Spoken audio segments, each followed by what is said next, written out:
Si je fais des trades avec mon CELI à fréquence d'une fois par semaine, est-ce que je peux avoir des problèmes? À partir de quand ça devient des revenus d'entreprise? Ça a l'air d'être une zone grise. En effet, c'est une zone grise, bien grise, grise foncée. OK? Parce que il n'y a pas de barème. Le gouvernement, s'il décide de te checker, il te check. Puis s'il juge que ça n'a pas de correct que tu fais, il peut te pénaliser. Donc, il n'y a il n'y a rien à laquelle on peut se fier ou se référer pour dire OK, fait que je peux pas te dire c'est trop, c'est pas assez, c'est où t'es correct. S'il n'y a aucun barème, c'est le gouvernement qui va décider que s'il te check. Fait que c'est à tes risques et périls, dans le fond. C'est aussi simple que ça. Le CELI, c'est pas fait pour faire du trading pis tout ça. Fait que that's it. Moi, je ferais pas trop de trading dans mon CELI. Qu'est-ce que vous me recommandez si j'ai de l'argent que je dois dépenser à la fin du mois pour payer une carte de crédit ou mon appartement? Comment je le fais travailler un meilleur véhicule de placement qu'un compte intérêt élevé? Que je dois dépenser. Ah ben si c'est pour un mois, t'as absolument rien. Là, tu t'investis pas ça. C'est comme tu fais pas d'argent. À court terme, là, tu vas faire de l'argent si tu investis à long terme. À court terme, tu peux perdre de l'argent si les marchés vont pas bien. Et tu laisses l'argent dans ton compte. Là. C'est pour un mois, tu n'as pas besoin de te rapporter. Là. Quand même que 1000$ te rapporterait 2%, c'est 20$, là, tu comprends? C'est comme laisser dans un compte à intérêt élevé, c'est correct. Il n'y a pas de problème.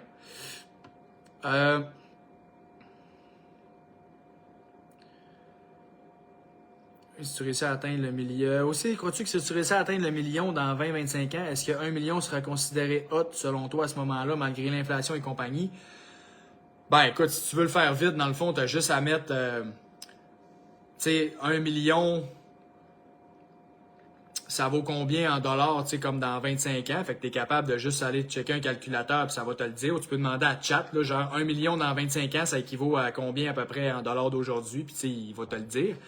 Fait que, tu sais, ça va peut-être être 600 000, mettons que ça équivaut aujourd'hui. Fait que, tu sais, non, ça sera pas si hot que ça, à moins que tout coûte vraiment plus cher parce que toute l'intelligence artificielle fait tout puis que ça coûte plus rien. Là. Tout le prix de tout a baissé à cause de l'intelligence artificielle.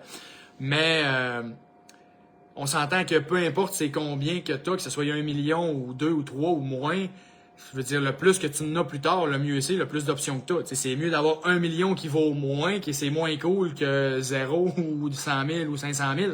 Ton 500 000 vaut encore moins qu'1 million, tu comprends? Fait que c'est comme... Oui, le million va toujours rester on va dire un milestone. Ça va toujours rester comme une étape. Mais oui, à chaque année qu'on avance, avoir 1 million, c'est moins hot que quand tu étais millionnaire, là, 60 ans. C'est sûr. Mais ça va toujours rester comme de quoi que la majorité des gens, mettons, n'atteignent pas, puis fait ça va rester un statut. Mais c'est sûr que tu peux pas te payer la même liberté que tu avais avant avec 1 million. C'est officiel. Fait que ça sera plus aussi hot. Par tel compte, comme je te dis, il y a de quoi à ne pas sous-estimer, c'est le coût de tout. Parce que si l'intelligence artificielle, il y a des robots, il y a tout, là, ça se peut vraiment que le coût de bien des affaires comme soit vraiment bas. Fait que ça va être intéressant à suivre. Parce que peut-être qu'on n'aura plus besoin de tant que ça, mettons, pour se payer tout ce qu'on se paye, parce que l'intelligence artificielle va venir énormément diminuer les coûts. Mais là, on s'entend, on est dans la pure spéculation, on ne sait pas, mais j'écoutais quelqu'un, un spécialiste là-dedans, puis c'est un point qu'il amenait. Là. Ça se peut qu'il y ait des choses qui coûtent vraiment beaucoup moins cher à faire à cause de l'intelligence artificielle, puis qu'en tant que consommateur, on peut être avantagé éventuellement à plein de niveaux. Oui, Seigneur, il faut investir. C'est mon regret de ne pas avoir investi avant. Faut éducation à ce sujet. Et moi, j'avais pas Internet et un ordi à l'époque. Ouais, écoute, c'est le nerf de la guerre, l'éducation. C'est pour ça que je fais des lives comme ce soir, que je fais tout ce que je fais, que j'ai quitté ma carrière en finance, me consacrer à ça. C'est parce que je le vois à quel point que l'éducation financière est un besoin, puis que comme de la bonne éducation financière, de la bonne information, pas des affaires de crap, puis de scam, puis de formation à 6 000 pour faire du trading, puis qu'en bout de ligne, comme t'as aucune value là-dedans, puis tu vas juste perdre ton argent. Tu sais, c'est comme de la bonne information, du gros bon sens. C'est ça que on a besoin, selon moi. Puis c'est ça que j'essaie de faire du mieux que je peux pour offrir ça, ainsi que d'autres personnes qui le font aussi. Les quelques âmes généreuses au Québec qui font ça, ben, ils ont tout mon respect. On pousse dans le même sens. Peux-tu expliquer la fiscalité dans un compte non enregistré, gain en capital, dividende, qu'est-ce qui est mieux? Est-ce OK fiscalement de conserver un FNB sur 20 ans? Ouais, ben, comme je disais tantôt, dans un compte non enregistré, dans le fond, c'est ton gain qui est imposable, puis ça dépend de ton type de revenu que tu as eu. Fait que mettons que tu as 100 000, puis que ça a monté à 200 000, puis que c'est du gain en capital. Ben, c'est 50% des actions, mettons. C'est 50% de ton gain qui est imposable, donc 50 000, parce que tu as fait 100 000 de gain. Fait que c'est 50 000 qui est imposable à ton taux d'imposition. Fait que mettons que ton taux d'imposition, c'était 50% pour faire ça simple. Ben, tu vas payer 25 000 d'impôts. That's it. Il va te rester 175 000. Si ton 100 000, c'est tout du revenu d'intérêt que tu as fait pendant 10 ans qui a fait que tu es rendu, mettons, à 200 000, ben, tu vas avoir payé de l'impôt à chaque année sur ton gain. Puis au final, ben, tu vas avoir payé ton 100 000, il va avoir été imposable au complet. Fait que si à chaque année, c'était 50% ton taux d'imposition, ben, tu vas avoir payé 50% d'impôt, donc 50 000, fait qu'il va te rester 150 000. Fait que dans le fond, c'est pas compliqué. Ton choix de placement, action au lieu d'être du revenu fixe, sur le long terme, peut littéralement faire en sorte que tu vas payer 2 fois moins d'impôts. Fait qu'on s'entend que c'est assez significatif, surtout quand ça commence à être des gros montants d'argent. Fait que c'est complètement game changer. Fait que c'est pour ça que dans le non enregistré, c'est de même que ça fonctionne. Si, mettons, le dividende, lui, ça s'ajoute au revenu. Mais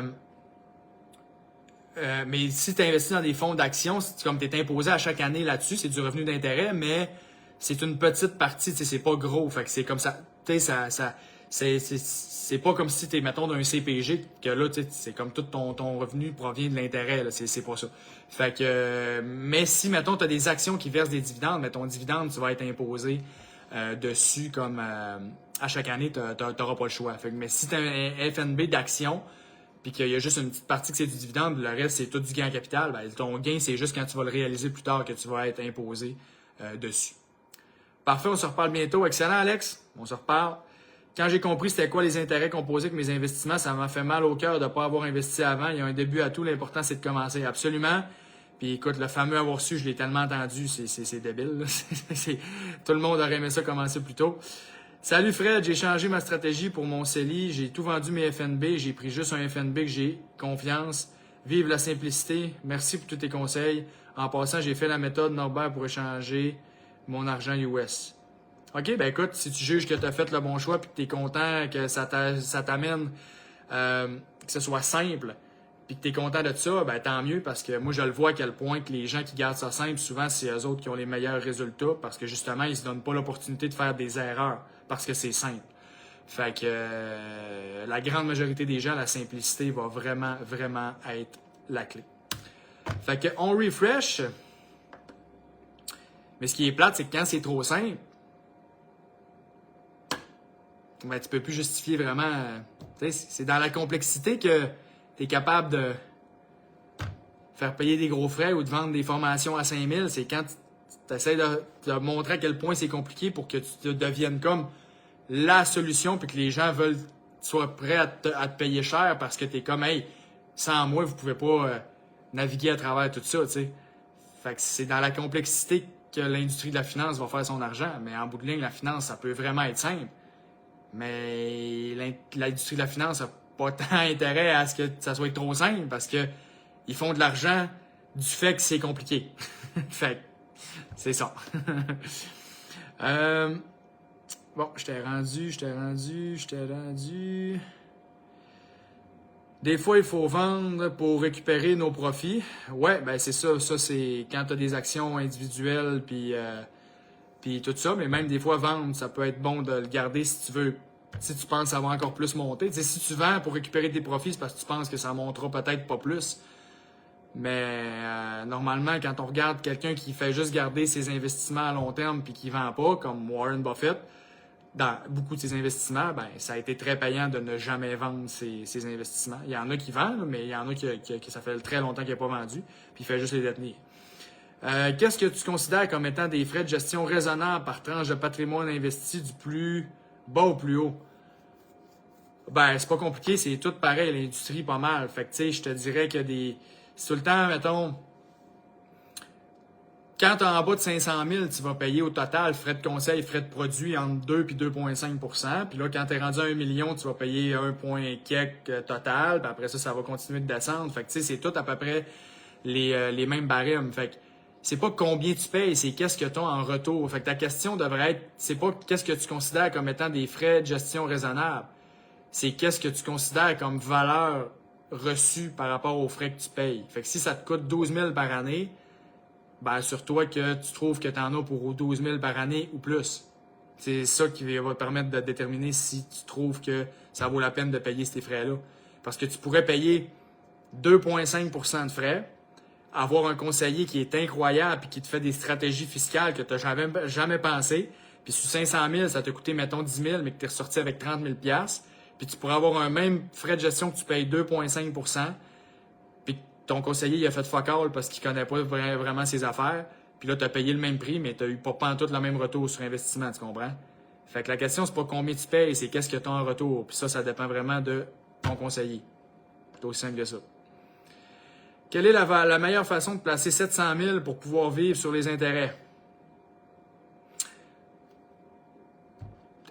Ça dépend si tu veux vivre portefeuille tout en un, que mettons composé de FNB indiciel, tout ça, je reviens tout le temps à ça parce que c'est comme, tu sais, mais là, si tu vis des intérêts, tu vas prendre un portefeuille qui est plus prudent un peu parce que là, tu veux vivre des intérêts, donc tu veux subir moins de pertes, mais il pourrait avoir aussi une partie de tes placements que tu peux mettre dans d'autres choses pour que si, mettons, ça va moins bien dans les marchés, ben tu peux aller piger dans quelque chose qui est plus sécure, la stratégie des buckets qu'on appelle. Fait que bref, je peux pas répondre à ça comme vite de même avec aucune information, mais tu peux commencer à regarder des FNB indiciels ou des portefeuilles de FNB indiciels qui se rééquilibrent automatiquement, des portefeuilles tout en un, qui sont comme des solutions qui peuvent être super bonnes pour placer de l'argent puis pas se casser la tête puis que ça génère des revenus puis tu sais que c'est vraiment comme pas compliqué. Les résultats sont dans les détails. Exemple, si quelqu'un a des REER non utilisés de 125 000, mais qui a un revenu de 45 000, maison claire, tu parlais de réhypothéquer la maison, quelle serait la stratégie? Ouais, si les revenus sont 45 000, là, c'est sûr que ça vaut pas la peine de prendre des REER là, parce que tu sauveras pas tant d'impôts. Fait que là, si t'as pas d'enfants, je te dirais ça vaut pas tant la peine de réhypothéquer la maison, je la garderais payée tout simplement. Là, puis si éventuellement tu as des revenus qui sont plus élevés, là, tu pourrais réhypothéquer pour investir dans un REER quand tes salaires sont plus élevés. Les FNB crypto-monnaies, Bitcoin, sont-ils autant meilleurs que les traditionnels VFV XEQT? Ben, autant meilleurs, je veux dire, ça dépend dans le sens que c'est beaucoup plus volatile. C'est toi, si tu crois à la crypto, ça peut être bon, mais ça peut être très mauvais aussi si la crypto va mal. Donc, tu sais, là, faut pas que tu compares des FNB comme... c'est pas parce que tu as un FNB que c'est automatiquement bon. C'est comme là, tu t'investis dans de la crypto versus tu investis dans des actions de compagnies solides qui ont des états financiers, puis genre que tu comprends que c'est comme... ça crée quelque chose, c'est pas juste spéculatif. Fait que, si tu compares pas des pommes avec des pommes. Fait que, d'avoir une petite partie dans des fonds de crypto, si tu y crois, ça peut être correct, mais tu sais, je ne mettrais pas la majorité de mon argent là-dedans à cause que c'est très volatile puis il y a plein de chemins à faire encore dans la crypto. Fait que ça dépend de ta tolérance au risque, de ta vision puis de plusieurs facteurs. Là. Fait que c'est ça. Est-ce que ça vient ou pas, ça vaut la peine de prendre des REER? Exemple, quelqu'un qui a 60 000 de REER inutilisés, mais qui gagne 80 000, il vide son REER ou prend 20 000 de REER, ça serait suffisant. Non, quand tu es à 80 000 de revenus, là, ça va avec les tables d'imposition. Fait que dans l'exemple que tu me donnes là, si je reprends tes chiffres, ça serait 20 000 de REER que tu pourrais prendre pour diminuer ton salaire à 60 000 pour rester dans ta tranche d'imposition de 36 % dans le fond. Fait que là, dans l'exemple que tu m'as donné, ça serait ça. Si tu m'avais dit 90 000 de salaire, ben, tu pourrais prendre jusqu'à 30 000 de REER.